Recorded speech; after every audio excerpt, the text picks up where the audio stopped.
This is the E28 Omni Robot Vacuum and Mop combo. You're looking at what's probably one of the most interesting robot vacuums I've used up to now.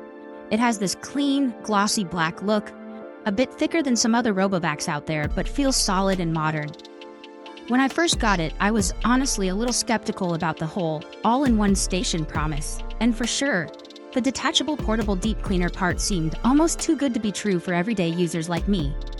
But after a week living with it, putting it through all sorts of challenges from pet hair to coffee spills and muddy footprints, I'm ready to share my quick review. From setup, through headaches, and the best surprises. So anyone, especially if you're new to robot vacs and mops, can get an idea if this is something you'd want in your home. Unboxing was pretty straightforward.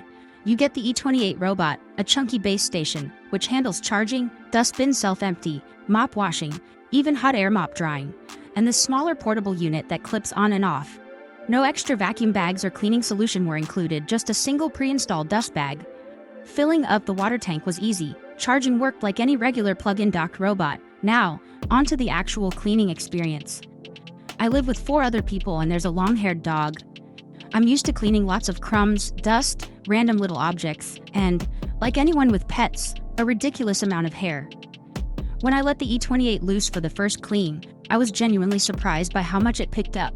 For a robot of this size, the suction is seriously powerful, 20,000 PA according to the specs, and while that number sounds technical, what matters is it got both the chunky bits and the really fine dust out of our carpets and off hard floors. The most impressive part for me was the duo-spiral detangle brushes.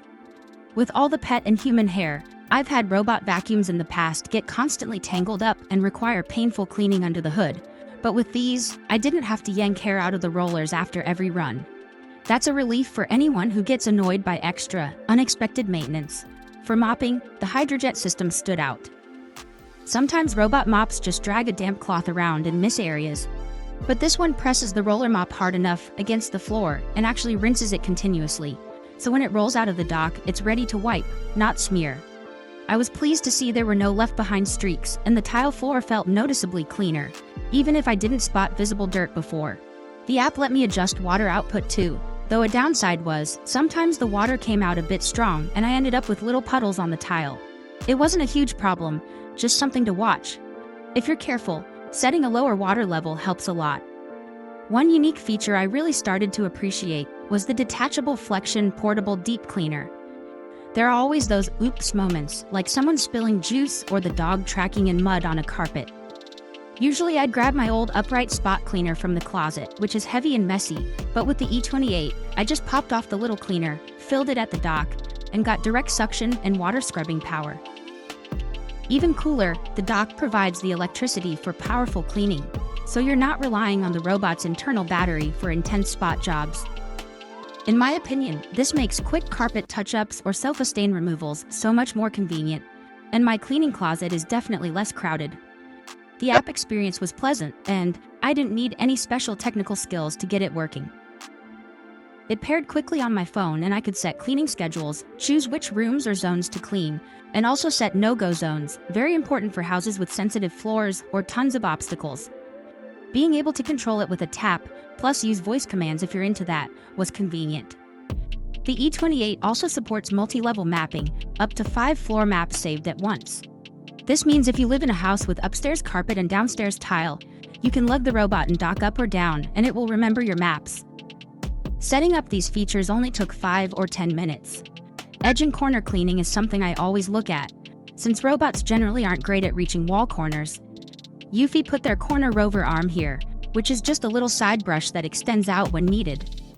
It didn't magically make 100% of corners spotless, but compared to robots without it, I definitely saw less dust and crumbs hiding at the edges. I did run into a few quirks.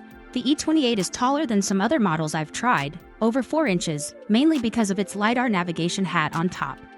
That meant it couldn't squeeze under some couches or beds in my house.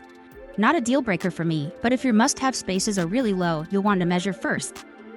Another minor issue was Wi-Fi connectivity. The E28 only supports 2.4 GHz networks. Most modern routers offer this, but if you're on some fancy 5 GHz only setup, you might have trouble connecting. Battery life was good, covering my apartment, roughly 1,200 square feet, without returning to the base for a charge. The dustbin holds quite a bit before needing to be swapped and can auto-empty into the base, which is great for allergy sufferers and cuts down on how often you touch dirt. One feature I wish it had was a mop-only mode. Sometimes I wanted to just mop, not vacuum. But right now you can't disable the vacuum rollers during a mopping-only session. Still, mop performance was strong thanks to real-time scrubbing and dirty water removal. From my experience, the noise levels hit around 74 decibels, which is about as loud as a microwave. Not silent, but not bad for this level of suction power. It never got in the way of dinner conversations or watching TV. Maintenance is always a concern if you're upgrading from a basic robot vac. Here, the base does most of the dirty work, emptying the dustbin, cleaning the mop, and using hot air to dry the mop pad, so you don't get that smelly mildew scent after a few days. I only had to rinse the water tank and swap out the dust bag once during several days of heavy cleaning. One last thing I want to be honest about, the E28 is not cheap. It's priced much higher than some of the earlier eufy models or the more basic competition. But in my opinion, you get what you pay for in terms of convenience, reduced ongoing maintenance, and multiple cleaning systems integrated into one. It's perfect for households like mine that deal with daily dirt, hair, and surprise spills, but don't want 4 different appliances in their home. To wrap up my quick review, I'd recommend this for people who want solid vacuuming and mopping in one robot, need serious pet hair and dust cleaning, and want a unique bonus with the portable deep cleaner. It's user-friendly for robot newbies, but has enough features for folks who want more customization. I wouldn't call it life-changing, but for my busy household, it's made keeping floors clean a whole lot easier. In conclusion, the E28 Omni Robot Vacuum and Mop combo is a heavy hitter with real suction, a mop that scrubs and actually rinses itself, and a portable spot cleaner you'll actually use. It's not the slimmest, it doesn't support every Wi-Fi type, and there are a couple features I hope get added with updates. Still, if you've got a demanding home environment and want to cut down on cleaning time without fuss, it's hard to find better. I will post full information about the E28 Omni Robot Vacuum and Mop combo in the comments section. See you in the following videos.